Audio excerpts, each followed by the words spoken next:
اللهم صل على سيدنا محمد وعلى آل محمد. اللهم صل على سيدنا محمد وعلى آل محمد. اللهم صل على سيدنا محمد وعلى آل محمد. اللهم صل على سيدنا محمد وعلى آل محمد. اللهم صل على سيدنا محمد وعلى آل محمد. اللهم صل على سيدنا محمد وعلى آل محمد. اللهم صل على سيدنا محمد وعلى آل محمد.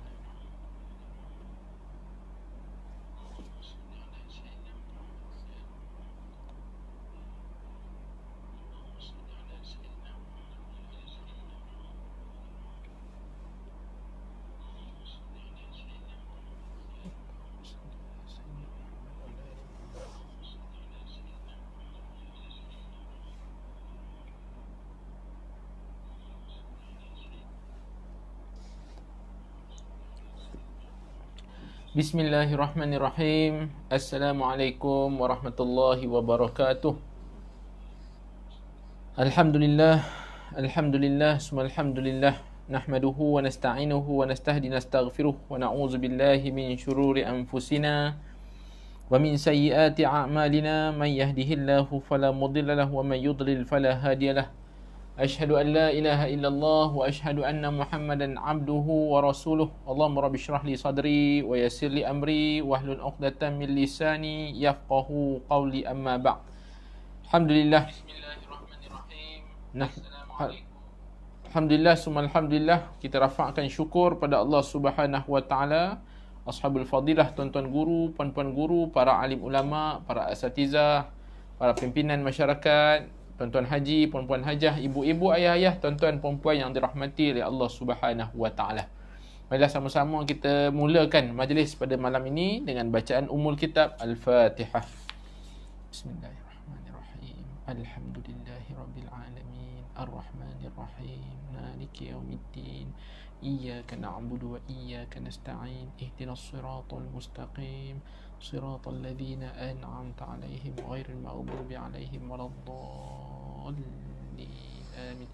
Alhamdulillah, kita puji Allah Subhanahu wa taala atas kesudian, atas kelapangan waktu, atas kelembutan hati, atas iman yang masih Allah Subhanahu wa taala berikan kepada kita, dapat sama-sama sahabat-sahabat sekalian untuk sama-sama tuan-tuan dan puan-puan duduk seketika yang selesai mendirikan solat maghrib, mungkin baru selesai mengaji Quran, membaca Quran, sambil-sambil menanti solat Isyak, kita ambil sikit masa pada malam ini untuk duduk seketika. Jangan ke mana-mana, jangan tukar-tukar channel. Sekejap saja lagi kita masih lagi nak memanjangkan, nak membacakan tentang bagaimana perkongsian Syekh Muhammad Al-Ghazali dalam kitabnya Jadid Hayatak ini, yang memberikan satu bentuk motivasi kepada kita untuk kita meneruskan kesinambungan kehidupan, melakukan ketaatan kepada Allah Subhanahu wa taala. Tuan-tuan, apa khabar? Alhamdulillah, hari ini dah berlalu dengan baiknya. Mudah-mudahan kita mohon kepada Allah Subhanahu wa taala agar Allah terima amalan kita pada hari ini. Cuba kita renungkan bermula awal pagi tadi, mungkin ada yang solat subuh berjemaah. Bagi ayah-ayah yang solat subuh berjemaah, adanya sujud tilawah, adanya bacaan doa qunut, kita bersedekah bersama, adanya solat Jumaat, adanya khutbah Jumaat. Masya-Allah, mudah-mudahan hari Jumaat yang penuh dengan keberkatan ini kita gunakan kesempatan masa yang mudah-mudahan kita lipat-lipat gandakan amalan kita. Kita nak meneruskan lagi kehidupan sementara Allah Subhanahu wa taala panjangkan umur kita. Tuan-tuan, sementara Allah Subhanahu wa taala panjangkan umur kita ini kesempatan kepada kita untuk kumpul amal soleh. Saya selalu pesan kepada diri saya, tuan-tuan dan puan-puan, mari sama-sama. Ini kesempatan yang sangat bernilai. Ratusan, ribuan, jutaan manusia di alam barzah sana memohon, meronta-ronta kepada Allah Subhanahu wa taala untuk dibalikkan semula ke dunia untuk menyebut nama Allah, untuk beramal saleh. Tuan-tuan boleh baca dalam Quran bagaimana diceritakan manusia-manusia yang menyesal minta pada Allah untuk balik semula ke dunia. Tetapi permintaan yang tidak lagi akan dikurniakan oleh Subhanahu wa taala. Mereka yang telah pergi akan terus pergi. Kita yang masih ada di sini sedang menanti angka giliran kita dipanggil oleh Allah Subhanahu wa taala. Setiap daripada kita setiap daripada kita sudah mempunyai angka giliran masing-masing. Mungkin hari ini, mungkin esok, mungkin minggu depan, mungkin tahun hadapan. Sebagaimana kita mempersiapkan diri kita, kita nak beli rumah, 5 tahun lagi kita nak beli rumah, ataupun sekarang kita tengah mencari rumah, survey nak buat rumah dan sebagainya, silakan, tidak ada masalah. Tetapi jangan lupa, kita juga sedang mempersiapkan diri kita untuk masuk ke dalam rumah kita yang kekal abadi, yakni rumah kawasan alam barzah kita, untuk pertemuan yang membahagiakan dengan Allah Subhanahu Wa Taala, dengan syarat pertemuan membahagiakan itu dimulakan dengan amal soleh di atas dunia. Jadi tenangkan fikiran seketika, lupakan keserabutan dunia buat sementara. Kita ambil kesempatan malam untuk duduk dan sambil memberikan motivasi kepada diri kita. Kita baru saja melepasi tajuk pada minggu yang lalu, bahagiakan orang lain, kita bahagia. Lihat bagaimana Syekh memberikan satu motivasi kepada kita. Kita bahagiakan orang lain, kita akan bahagia dengan syarat penuh keimanan, penuh rasa keikhlasan kepada Allah Subhanahu Wa Taala. Sambungan daripada tajuk itu, Syekh Muhammad Ghazali sebutkan kejernihan zahir dan batin. Apa yang nak disebutkan tentang kejernihan zahir dan batin ni? Saya bawa tuan-tuan dan puan untuk kita memahami dahulu apa yang nak disebutkan tentang kejernihan zahir dan batin. Maksudnya apa? Luar baik, dalam pun baik. Itu Islam. Agama kita mengajar sebegitu. Agama tidak mengajar kita seolah-olah nampak luaran saja semata-mata. Nampak luarannya berkopiah, nampak luarannya berjubah dan sebagainya. Tapi dalam diselaputi dengan sifat-sifat mazmumah. Tidak sebegitu. Islam tidak mengajarkan sebegitu. Sebab Islam pentingkan jernih luar dan jernih dalam. Jernih zahir dan jernih batin. Kita akan lihat bagaimana yang dikatakan kejernihan ini mampu untuk meraih redha Allah Subhanahu Wa Taala. Tuan-tuan dan puan dirahmati oleh Allah Subhanahu Wa Taala, lihat. Syekh Muhammad Ghazali memulakan dengan mukadimah awal seperti biasa. Memperbaiki sesuatu dengan memanipulasi lalu menyembunyikan aibnya adalah langkah yang tidak baik dan tidak berguna sekali. Kata Syekh Muhammad Ghazali, seolah-olah kita nak buat baik tapi kita memanipulasi, kita menipu dan sebagainya. Hakikat nampak baik tapi dasarnya ataupun awalannya dimulai dengan menipu, dengan memanipulasi, dengan melakukan sesuatu menyembunyikan aib. Ini perkara yang tidak baik. Perkara yang tidak baik. Segala sesuatu yang diubati dengan cara ini tidak akan dapat mengubah sedikit pun keburukan. Kalau kita cuba untuk menutup-nutup, cuba untuk kita perbaiki sesuatu dengan memanipulasi sesuatu untuk menghasilkan natijah yang baik, hakikatnya ketidaktenangan akan kita capai. Pastinya. Walaupun hasilnya kita nampak memberangsangkan, tapi kalau dimulakan dengan awalannya, dengan menyembunyikan sesuatu, dengan kita meletakkan sesuatu bukan pada tempatnya, menzalimi orang lain dan sebagainya, ini hati-hati. Pastinya tidak akan mendatangkan ketenangan. Kerana itu, Islam tidak memaksudkan isi lahiriah apabila bercakap tentang menutup aib dan kecacatan. Tapi Syekh Muhammad Ghazali kata nak sebut tentang fokus untuk diri sendiri ni. Bukanlah bermaksud dikatakan kepada itu sisi lahiriah ni apabila bercakap tentang menutup aib dan kecacatan. Apa artinya penampilan yang manis jika di sebaliknya tersimpan sesuatu yang pahit dan rosak? Apa guna kalau berpakaian sebegini tapi dalamnya seolah-olah banyak dimanipulasi sebagainya. Sejak dulu lagi masyarakat Arab sangat mengagumi keindahan dalaman. Yang pentingnya dalaman. Sebab kita baca dalam ayat-ayat Allah Subhanahu Wa Taala tentang Allah melihat di dalam. Allah melihat hati kita. Allah melihat hati kita. Tapi salah ke kita nak berpakaian cantik dan sebagainya? Tidak salah. Tidak salah. Bahkan Allah Subhanahu Wa Taala menganjurkan, agama kita menganjurkan bagaimana Nabi sallallahu alaihi wasallam, kita baca dalam kitab Syama'il tentang pribadinya. Ini pribadi muslim. Hebatnya manusia yang berpakaian kemas, yang segak bergaya, sikatan rambutnya kemas. Nabi sallallahu alaihi wasallam mengajarkan kepada kita. Tetapi dalaman juga perlu seiring. Sebab itu disebutkan kepada kita jernih luar dan jernih dalam. Mereka sedikit pun tidak peduli akan mana-mana petanda yang akan dapat mengurangi nilai keindahan hakiki itu.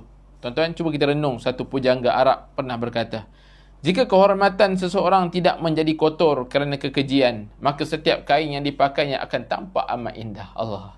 Sebaliknya mereka merendahkan keindahan lahiriah, merendahkan keindahan ini apabila sengaja dipergunakan untuk menutup keburukan batin, sebagaimana diungkapkan dalam sebuah syair, di atas wajah terpalit tanda kecantikan dan di balik pakaian terdapat kehinaan. Kerana itulah Islam tidak menilai kesempurnaan dan keelokan luaran semata-mata, lahiriah semata-mata, kecuali apabila di sebalik penampilan lahiriah itu ada jiwa yang suci, lembaran yang putih, hati yang jernih dan nurani yang memancarkan cahaya yang terang. Jika keadaan batinnya seperti itu, sungguh dia telah memiliki segala yang diperlukan untuk membawanya menuju jalan yang lurus. Apa nak dibawakan kepada kita? Kalau kita, saya, tuan-tuan dan puan, kita nak berada di jalan yang lurus, silakan berpakaian dengan pakaian yang kemas. Dalaman juga perlu diperbaiki. Dalaman kita ni, kita sedang memperbaiki hubungan dengan Allah Subhanahu Wa Taala. Banyak kaedah-kaedah untuk memperbaiki hubungan dengan Allah Subhanahu Wa Taala. Kita mengelokkan kualiti solat kita, kita melazimi bacaan Quran kita. Tuan-tuan, bukankah dah diberi pesan kepada kita, jangan tinggalkan Quran, jangan tinggalkan Quran. Ni akhir-akhir zaman ni, jangan tinggalkan zikir. Ini semua memperelokkan dalaman kita. Natijahnya apa? Hasilnya apa? Menghasilkan manusia yang melakukan kebaikan dengan Allah Subhanahu Wa Taala sepatutnya melahirkan akhlak yang mulia sesama manusia.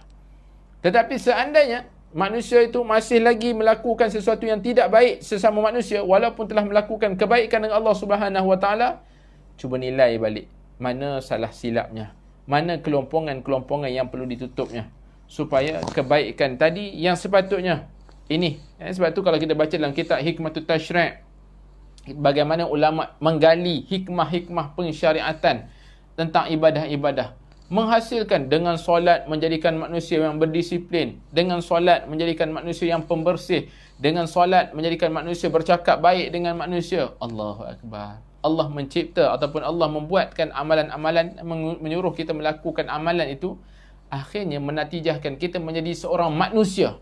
Sebab itu antara ciri dakwah Nabi SAW memanusiakan manusia. Nabi SAW memanusiakan manusia. Yang kita tahu, Nabi hadir ketika jahiliahnya manusia ketika itu. Nabi hadir membawa erti, membawa cahaya, memberikan pencerahan, memanusiakan manusia. Perjuangan yang sangat hebat. Nabi memberikan erti kepada kaum wanita. Nabi memberikan erti kepada yang lemah. Nabi memberikan erti kepada yang kuat, bantu yang lemah, yang kaya, bantu yang miskin. Allahu Akbar. Ini yang dibawakan oleh agama kepada kita. Jadi kebaikan kita bergantung kebaikan jiwa kita. Sebab bila sebut dalaman, kita nak memperbaiki hati kita. Banyak bacaan-bacaan kita boleh baca tentang ulama-ulama membahaskan tentang kebaikan hati. Berdasarkan hadis Nabi. Ini pun dah berulang-ulang kali kita baca, tuan-tuan. Dalam sebelum-sebelum ni, Syekh Muhammad Ghazali pentingkan, sebutkan kepentingan untuk memperbaiki hati kita. Yang dikatakan sebagai raja. Baik hati ini, maka akan baiklah khadam-khadamnya. Bila diibaratkan hati itu raja. Kalau baik hati ini, maka khadam-khadam, anggota-anggotanya akan bergerak dengan baik. Perhatikan semula. Seandainya kita kata hati kita hati yang sihat, adakah terwujud kita ini untuk melakukan amal soleh? Kalau hati kita hati sihat, kenapa masih lagi sanggup kita mencaci, mencela manusia? Pastinya setiap kesalahan yang kita lakukan, setiap maksiat yang kita buat, menghadirkan, mendatangkan kegelisahan dalam hati kita. Cepat menyesal. Ini tanda hati kita sensitif dengan dosa. Hati sihat. Tetapi kalau kita terus selesa dengan dosa, buat dosa tak rasa apa-apa, mengumpat rasa selesa, berkata tentang orang lain, bercakap tentang orang lain tak rasa apa-apa, hati-hati. Kemungkinan hati kita sedang sakit. Kemungkinan hati ini perlu diperbaiki. Tapi bila hati kita yang sihat, insya-Allah bila kita bercakap, mencaci, ini bukan dengan kadar sengaja. Akhirnya kita mula beristighfar, astaghfirullahalazim, ya Allah. Akhirnya ada hajat untuk kita bertemu dengan siapa yang kita lakukan kesalahan, untuk kita mohon ampun semula. Bukankah ini yang diajar dalam agama kita? Tuan-tuan, saya pesan kepada diri saya, cukup-cukuplah maksiat yang kita lakukan, tak tertanggung rasanya untuk kita menjawab di hadapan Allah Qadir Rabbul Jalil nanti. Tak tertanggung rasanya. Cukuplah 60 tahun, 50 tahun, 40 tahun, 30 tahun Allah berikan usia ini untuk kita sama-sama duduk di dalam syurga yang berkekalan selama-lamanya. Cukup-cukuplah hentikan dosa, hentikan perbuatan-perbuatan maksiat, cuba cuci hati kita. Al-yawma nakhtimu ala afwahihim wa tukallimuna aydihim wa tashhadu arjuluhum bima kanu yaksibun. Allah sebut dalam Quran, pada hari kiamat kelak dikunci mulut-mulut ni. Sebab yang berkata tangan kaki yang membuat penyaksian di hadapan Allah. maka pastikan hati kita bersih yang menghasilkan anggota mula membuat penyaksian. Ya Allah, tangan inilah ya Allah setiap malam Jumaat, duduk seketika setiap Jumaat malam, buka, dengar khutbah. Setiap malam-malam ada pengajian-pengajian para asatiza. Tangan inilah yang share, yang tekan button share. Tangan inilah yang menginfak. Tangan inilah, sebab sekarang zaman-zaman bank online, maka tangan inilah yang banyak melakukan kebaikan. Di saat tidak ada manusia lain melihat, kami hanya mengharap redha-Mu ya Allah. Ya Allah, mudah-mudahan Allah terima amal kita, tuan-tuan. Amal kita yang sedikit sebegini, mudah-mudahan Allah nilai ini sebagai majlis ilmu. Mudah-mudahan kita sedang dilimpahi oleh rahmat Allah. Amin ya rabbal alamin. Keindahan dan keelokan ialah hasil usaha seseorang setelah memperbaiki keadaan batinnya, menggilap isinya. Ini perjuangan kita bersama. Sebagaimana kita ada kenderaan, kita beli kereta baru, kita beli motor baru. Bila kita beli kenderaan baru, akhirnya apa? Kita berjaga-jaga nak terpalik sikit taik burung, terpalik sikit taik cicak sekalipun, kita akan membersihkannya. Rasa tak seronok. Ini bagaimana perjuangan kita nak menggilap, menghilangkan kekeruhannya, nak tambah keistimewaannya, nak pelihara daripada jerat-jerat keburukannya, nak selamatkan. Itu hati kita. Kalau kenderaan kita baru beli kereta kita tak nak orang calakan kereta kita. Kita tak nak burung-burung yang berterbangan berak di atas kereta kita. Hatta taik cicak pun kita tak nak. Hatta habuk pun kita tak nak melekat di dashboard kita. Tambahan hati juga memerlukan penjagaan sebegitu. Kita tak nak keruhkan hati kita. Kita tak nak seolah-olah ditutup lampu-lampu yang sedang kita pasang sini. Saya yakin dan percaya tuan-tuan dan puan-puan yang sedang mengikuti sekarang ni, kita sedang menyalakan lampu-lampu di dalam hati kita untuk menyemarakkan semangat nak baik hubungan dengan Allah. Banyak Allah Subhanahu Wa Taala berikan kepada kita. Baiknya Allah Subhanahu Wa Taala, Allahu Akbar. Kebesaran Allah. Allah berikan kita banyak nikmat-nikmat. Kita doakan sahabat-sahabat, tuan-tuan dan puan-puan, saudara-saudara kita yang berada di Kedah, yang sedang dilanda dengan banjir, air pasang dan sebagainya. Mudah-mudahan itu salah satu tanda kasih sayang Allah Subhanahu Wa Taala dengan ujian. Pastinya hikmahnya akan datang selepas itu insya-Allah. Bagi jiwa, keindahan ibarat angin sepoi-sepoi pada musim kemarau atau sinar matahari pada musim hujan. Allah, indah bukan? Kita nak hati yang sebegitu. Ketika berjaya mencapai peringkat ini, jiwa akan menolak bisikan-bisikan syaitan. Sebab syaitan takkan betah di dalamnya atau bahkan tidak akan menemukan pintu untuk memasukinya. Syaitan tak suka sebegini, tuan-tuan. Sebab itu dirakamkan dalam Quran, syaitan ini mudah untuk menghasut manusia. Kecuali siapa? Manusia yang ikhlas kepada Allah Subhanahu Wa Taala. Mukhlisin. Mari sama-sama kita ikhlaskan diri kita. Apa maksud mengikhlas? Mengharapkan hanya pada Allah Subhanahu Wa Taala, bukan pada makhluk. Seseorang akan selalu bertembung dengan maksud-maksud, dengan makna-makna kebaikan dan keburukan yang datang menghampirinya dari luar. Perumpamaan seperti peralatan komunikasi yang akan terus bertembung dengan signal-signal panjang dan pendek yang dikirim ke arahnya. Dengan mengambil kira posisi dan memastikan frekuensinya, peralatan komunikasi itu berupaya menyiarkan kembali pesan yang diterimanya. Ini perumpamaan Syekh Muhammad Ghazali kata. Sebagaimana hati berfungsi dengan baik, Syekh Muhammad Ghazali letakkan perumpamaan, frekuensi dan sebagainya. Begitu pula keadaan manusia, keindahan, kebaikan diri bergantung kepada jiwanya, adakah suci atau keruh. Tanya dalam diri kita. Kita berpakaian segak malam ni, ibu-ibu yang masih lagi bertelekung, mungkin yang berpakaian, ayah-ayah yang berpakaian segak kemas malam ini, ataupun yang sedang memandu dan sebagainya, kita berpakaian kemas sebegini. Adakah pernah kita melihat bagaimana kekemasan hati kita? Ibu-ibu, ayah-ayah, adakah pernah kita cuba menggilap hati kita dengan baik? Nak gilap macam mana? Gilap dengan banyak ingat Allah, gilap dengan banyak ingat mati. Allahu Akbar. Tuan-tuan pernah dengar talqin bukan? Diberikan talqin. Ini salah satu penggilap hati kita. Saat kita mendengar talqin, talqin bukan dibacakan untuk si mati, talqin dibacakan untuk kita yang mendengar, untuk bermuhasabah. Sebentar lagi akan datang kepadamu dua malaikat, maka jangan kamu takut atau gentar. Allahu Akbar. Kita yang di atas ni, kita kena buat persiapan. Malaikat akan datang kepada kita, tuan-tuan. Saat manusia beredar, dalam hadis jelas menyebutkan kepada kita, saat mereka meninggalkan kita, kita akan dengar tapak kaki orang di atas ni. Mereka meninggalkan kita, sayup-sayup meninggalkan kita. Allahu Akbar. Tuan-tuan, manusia yang datang menghadiri kematian kita, mereka ini akan bakal meninggalkan kita. Kita mendengar tapak kaki mereka. Mereka tak akan tunduk, mereka tak akan tinggal lama di tepi kubur kita.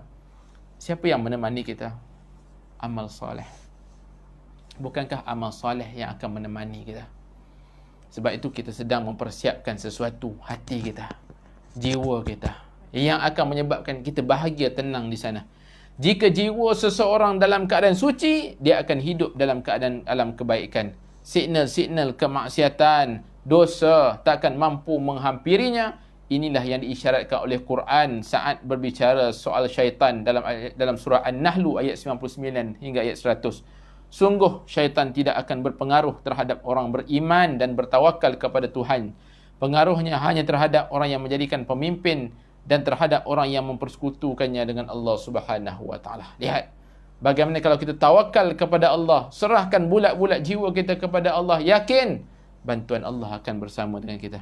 Sebaliknya, jika jiwa seseorang dalam keadaan keruh, dia akan segera menyahut seruan-seruan kemaksiatan yang akan membawanya menuju kehancuran. Tapi tuan-tuan, ini perjuangan yang hebat sebenarnya. Allahumma salli ala sayyidina Muhammad. Ini perjuangan yang hebat. Perjuangan untuk kita menentang ajakan jiwa nafsu kita yang mengajak kita buat keburukan. Jiwa kita yang tak suka kalau kita buat perkara-perkara yang baik. Dan jiwa kita nak bangun pagi ni, nak bangun pagi, nak pergi ke masjid, ayah-ayah, Allahu Akbar, memerlukan pengorbanan. Nak bangun bertahajud, memerlukan pengorbanan. Nak tinggalkan cakap-cakap buruk, memerlukan perjuangan. Allahu Akbar. Mudah-mudahan kita doakan tuan-tuan dalam majlis ilmu sebegini, Allah bagi kekuatan kepada kita. Saat dalam ni, bila surah Maryam ayat 83-84, Allah merakamkan, tidakkah kau melihat bahawa sesungguhnya kami telah mengutus syaitan-syaitan itu kepada orang kafir untuk mendorong mereka berbuat maksiat dengan sesungguh-sungguhnya. Maka janganlah engkau Muhammad tergesa-gesa minta azab terhadap mereka, kerana kami menghitung dengan penghitungan teliti untuk mereka. Allah Subhanahu wa taala inginkan agar hamba-hambanya selalu menyucikan hati daripada tipu daya syaitan, menjaganya daripada setiap kotoran dan peliharanya daripada semua tipu daya syaitan. Allahu Akbar. Maha baiknya Allah. Bila kita buat maksiat, buat dosa, akhirnya kita balik semula kepada Allah cepat-cepat. Istighfar, ya Allah, terlajak lagi hari ni, ya Allah, masih lagi buat dosa, ya Allah. Buat pengakuan di hadapan Allah Subhanahu wa taala. Sebelum nyawa kita ditarik, sebelum nyawa kita diambil, sebelum nyawa kita diambil oleh Allah Subhanahu wa taala, maka cepat-cepat balik kepada Allah Subhanahu wa taala. Caranya ialah dengan menjaga kesedaran, mengikhlaskan amal dan meneguhkan perhatian kepada Allah Subhanahu wa taala. 3 cara disebutkan nak sucikan jiwa ni. Nak sucikan jiwa kita, menjaga kesedaran, sedar bahawa kita hamba Allah. Ini tuan-tuan, kadang-kadang saya bawa kepada solat. Ini kaedah hubungan kita dengan Allah Subhanahu wa taala. Cabaran ni, nak khusyuk dalam solat ni, dia tidak semudah kita baca teori-teori. Tapi saat kan Allahu Akbar, Allahu Akbar, time tu perjuangan nak melawan untuk bacaan, fokus dalam bacaan kita, nak minta pada Allah, nak mengakui kesalahan, ni memerlukan untuk sedar. Sedar watak kita, ikhlaskan amalan kita, buat amal pun ikhlas, hanya kepada Allah lah kita memohon sesuatu balasan, impalan, dan meneguhkan perhatian kepada Allah Subhanahu wa taala.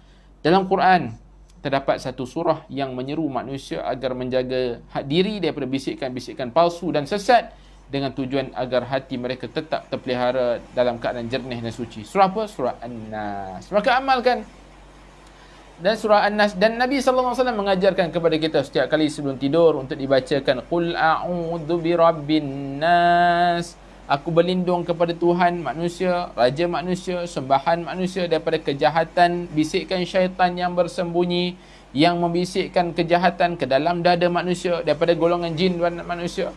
Syaitan tak akan senang tuan-tuan. Syaitan tak akan senang. Ni malam ni pun, hatta sekarang ni pun, bila syaitan tengok kita bersama ni, ramai-ramai dalam ni, syaitan tak akan senang. Syaitan pun lepas ni akan buat webinar juga. Masya Allah. Syaitan juga akan masang strategi bagaimana nak mengalahkan kita, bagaimana nak mengalahkan saya. Tugas kita apa tuan-tuan? Minta bantuan daripada Allah. Minta bantuan daripada Allah dan penuh kelemahan diri kita. Allahu Akbar tuan-tuan. Hujan sedang membasahi bumi Lembah Kelang, bumi Bangi, bumi Kajang, sejak daripada awal petang tadi. Maka mudah-mudahan kita jadikan ini sebagai satu ruang peluang untuk kita dapatkan makbulnya doa, insya-Allah mudah-mudahan tuan-tuan doakan untuk saya, tuan-tuan doakan untuk saya juga. Kita doa bersama.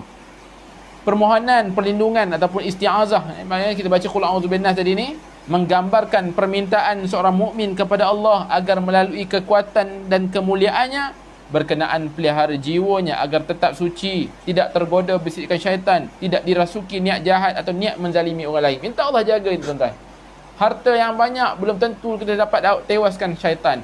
Kita rasa kita dah berjoging hebat dah, kita belum tentu lagi kita dapat menewaskan syaitan. Kita ada senjata yang hebat, belum tentu lagi. Tetapi bagaimana kita minta pada Allah Subhanahu Wa Taala agar tidak ada niat jahat ataupun niat-niat nak menzalimi orang lain dan sebagainya.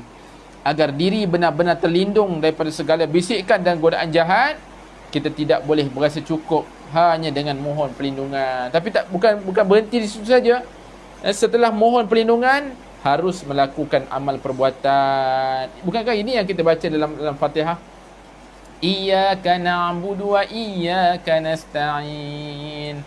Iyyaka na'budu, kepada engkau kami sembah, wa iyyaka nasta'in, kepada engkau kami mohon pertolongan. Allahu Akbar. Teorinya mudah, tuan-tuan. Teorinya mudah. Kita sembah Allah, minta pertolongan. Tapi berapa ramai manusia yang minta tolong tapi tak nak sembah Allah Subhanahu Wa Taala. Akhirnya kita salahkan, susah, doa doa susah nak makbul. Sedangkan formula yang Allah Taala berikan, kamu sembah Allah, kamu minta tolong. Wasta'inu bisabri wassalah, minta tolong dengan penuh kesabaran. Allahu Akbar. Apabila seseorang petani berdoa, aku berlindung kepada Allah daripada hasil tuaian yang buruk, maka Allah tidak akan mengabulkan doanya kecuali dia membajak, mengairi tanaman dan menjaganya dengan baik. Ini hukum alam. Kalau kita dah berdoa pada Allah, seorang petani, kata Syekh Muhammad Ghazali, seorang petani doa, ya Allah, jagalah tanaman aku ni, jangan bagi ada haiwan serangga-serangga, berilah dia kehidupan yang baik, peliharalah. Tak cukup dengan itu, berikan baja, berikan siraman, letakkan pagar, usaha tetap dikenakan. Bukankah begitu diajarkan kepada kita? Apabila seorang murid berdoa, aku berlindung kepada Allah daripada kegagalan dalam ujian, maka Allah Subhanahu Wa Taala tidak akan memperkenankan doanya kecuali si murid mempelajari semua subjek pelajarannya, telaah ilmunya, gabungkan pengetahuan baru dengan pengetahuan lama yang telah diperolehinya. Bukankah begitu sikapnya? Ya Allah, janganlah bagi gagal exam, janganlah bagi gagal exam, tapi main je sepanjang hidup, tak pernah buka buku pun. Boleh ke begitu, tuan-tuan? Ini yang nak diajarkan kepada kita. Apabila seorang Muslim berdoa, aku berlindung kepada Allah daripada gangguan syaitan terkutuk, maka Allah SWT tidak akan kabulkan doanya kecuali dia berusaha keras menghindarkan kemaksiatan, tolak segala keburukan yang datang memujuknya dan selalu tunaikan kewajipan. Nak tak nak kena. Tak cukup dengan mengatakan bahawa kita benci syaitan. Tak cukup dengan mengatakan bahawa syaitan itu musuh kita, tanpa kita juga bertindak untuk perilaku kita mengatakan bahawa syaitan musuh yang kekal abadi. Kalau tidak, kita sekadar hanya mengatakan musuh, syaitan itu musuh kita, tapi syaitan pun geleng kepala tengok akhlak kita, tuan-tuan. Sahabat-sahabat, tuan-tuan dan puan dirahmati oleh Allah Subhanahu Wa Taala. Tetapi jika sudah mengatakan aku berlindung kepada Allah daripada sekian-sekian, dia tidak melakukan apa-apa dan justru menuruti hawa nafsu, maka sesungguhnya dia telah membinasakan dirinya. Syekh Muhammad Ghazali sebut kepada kita, kalau kita doa pada Allah, ya Allah, aku lindung daripada syaitan, daripada sekian-sekian, tapi perilaku kita masih lagi menurut hawa nafsu, perbuatan ini seolah-olah membinasakan diri kita. Sebab ucapan dan permohonannya bertentangan dengan perbuatan dan tindakannya. Dia telah memenuhi dirinya dengan kontradiksi dan pertentangan. Dia minta pada Allah untuk berlindung, tapi dia sendiri yang nak buat maksiat. Bukankah perkara tersebut berlakunya kontradiksi, berlakunya satu pertemuan yang akhirnya membinasakan dirinya sendiri. Jadi pembersihan jiwa ini dikatakan satu sudut untuk membersihkan daripada semua aspek, bukan aspek-aspek yang kita suka sahaja. Maksudnya pembersihan jiwa ini berlaku dalam semua aspek. Jadi di alam jiwa ini, Islam ialah keindahan yang menolak keburukan. Islam ialah keteraturan yang menentang kekacauan. Kemuliaan hakiki adalah ketika jiwa seseorang berada dalam keadaan tenang dan yakin, serta syaitan merasa putus asa untuk terus melempar kemungkaran dalam dadanya. Ini ketenangan hakiki manusia yang menyebabkan keamanan ataupun ketenangan dalam jiwa kita. Perhatikanlah, kata Syekh kepada kita, satu lagi perumpamaan. Cuba kita perhatikan angin taufan. Ia menerpa padang pasir dan menghamburkannya. Ia menerpa air hingga menggerakkan permukaannya dan membuatnya bergelora. Tapi ketika berhadapan dengan gunung yang kukuh, angin taufan tak dapat buat apa-apa. Allahu Akbar. Subhanallah. Tentang ini perumpamaan. Adakah diri kita seperti pasir ataupun seperti air? Seandainya diri kita ni, jiwa kita ni seperti mana pasir dan air, saat datangnya syaitan saat ini, maka kita akan dimanipulasi, kita akan diperlakukan sewenang-wenangnya.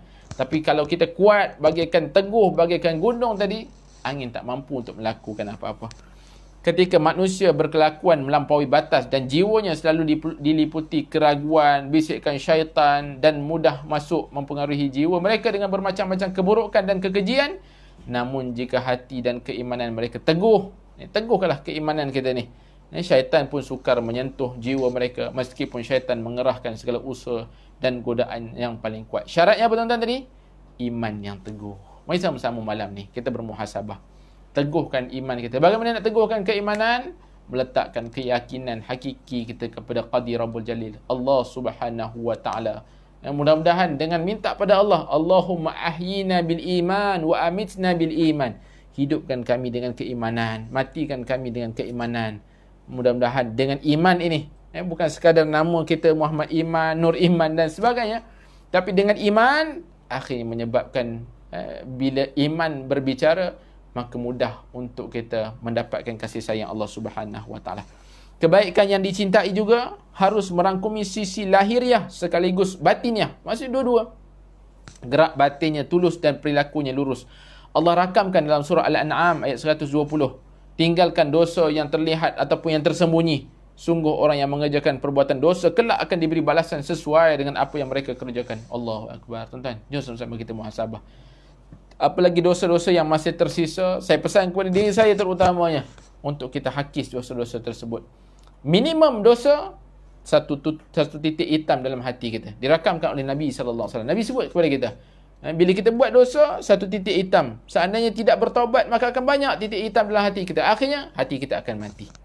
Tapi saat kita melakukan kesalahan, ada titik hitam, kita taubat kepada Allah, dipadam titik hitam tersebut, inilah yang akhirnya menyebabkan hati kita masih lagi sihat, masih lagi bertenaga untuk melakukan kebaikan. Kita mesti menyedari bahawa kesempurnaan karakter yang mulia tidak akan wujud secara tiba-tiba, sekali jadi, atau melalui kesepakatan. Kesempurnaan karakter diperolehi setelah kerja keras yang berterusan, melaksanakan pelbagai agenda pembaikan, sentiasa mengawasi setiap perilaku agar tidak merosakkan karakter kita. Lihat, apa ciri-ciri untuk meletakkan keimanan yang teguh tadi ni? Kerja keras yang berterusan, melaksanakan agenda, strategi, kita sebut susun strategi dengan baik, dan awasi setiap perbuatan-perbuatan agar tidak merosakkan karakter kita. Ini tiga ni. Jadi tabiat mulia yang tersimpan dalam jiwa itu sama seperti tersimpannya keindahan, kesuburan dan kesegaran dalam benih dan bunga yang mekar. Sebagaimana sinar matahari dan air dapat membantu munculnya buah berkualiti tinggi, persekitaran dan pendidikan yang baik pun akan membantu memunculkan potensi hebat diri dari dalam manusia. Bagaimana sinaran matahari, air menjadikan pohon tumbuhan hebat, maka itulah gambaran seandainya diberikan pendidikan yang baik, persekitaran yang baik, potensi yang baik, akhirnya mematangkan dirinya, apa yang dimilikinya dari masa awal pertumbuhannya. Tuan-tuan, bila ayat-ayat sebegini kita letak dalam diri kita, kawan yang baik, bacaan yang baik, environment yang baik akan menyebabkan hati kita ni diteguhkan keimanan kita.